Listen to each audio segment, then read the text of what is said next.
Natusog na ng video na to guys, atong i-shoutout si Sir Edwin ug kaning si Sir Roger nga mooy nag-rescue karon sa kong area. Ila kong gitabangan guys, para kay area ko sa kong area guys. Ug mao na ni guys ang pangitabo ni sakay na rin ko sa fuel tanker 7. Mao ning rescuer na mo guys, ang fuel tanker 7. Sila tig-rescue sa area guys once nga ma-breakdown imong unit. Ug mao na ni guys, automatic biyahe na rin ni para makaabot sa area. Ug pag-abot sa area guys, matik na dayon, tubila na rin namo ni ang caterpillar nga bako.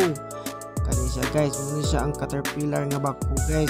Apan kini siya guys, i-convert to breaker ni siya kay mo ni tigbuak sa bato. O pag saka na ko sa breaker guys, kita ni Sir Edwin ang kurudo kay para lagi makita niya kung dagan pa mong kurudo kay tungod sa kadagan sa mong tubilan ani nga adlaw guys. Dagan gud kayo og manubil og daghan gud nga kurudo among tubil ani nga adlaw guys. O makita nyo guys na isa ka dump truck, isa ka pison ug isa ka grader ug isa ka bako na pod sa lipikas kani nga area guys. Wala na ko nag-edit og travel na mo guys kay lagi kay daghan may tubilan ug pag-abot na pod ani sa unahan guys na napod may tubilan isa ka bako nga case.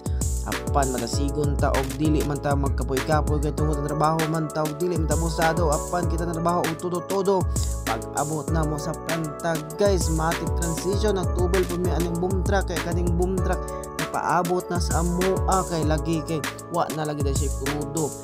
Maan mo ng 2 days wala ka kapanubel sa mong area kay sa bagoy dili mangayo og kurudo og mangita og kurudo. Apan dili gini kapoy para sa kuha guys ang pagpantrabaho nga ingani kay tungod makita nimo sa kong palibot guys pag kanindot lang yun kay gina-enjoy lang nako kung trabaho permente. Og mao na ni guys, abot na po na mo sa Picas area makita na yung mixer og kani ang crane gabuho sila guys kay lagi kay tsada kay panahon og tsada kay ibuhos amo nang gitubilan guys kanang gitabunan sa trapal guys ang genset kay kailanganon kanila ang genset ani nga time guys. Ug maor na among priority og tubel ang genset og isa ka bako kay tungod lagi kay gamay ra tag kurudo kay tungod kay sa kadaghan sa atong eryahan o kadaghan sa atong tubilanan kay tungod ang area na backlog kay ato ang fuel tanker non na breakdown na pod. Pero apan madasigon man ta permente o kabalota positive man ta sa atong panguna-una na ay pamaagi para matubilan atong area og madasigon sama sa kong giingon kaganina nga gi-rescue ta ni fuel tanker 7. Kung makita to gani mo guys mo to amo ang area guys pag kanindot lang gud pohon mahimo tog dam.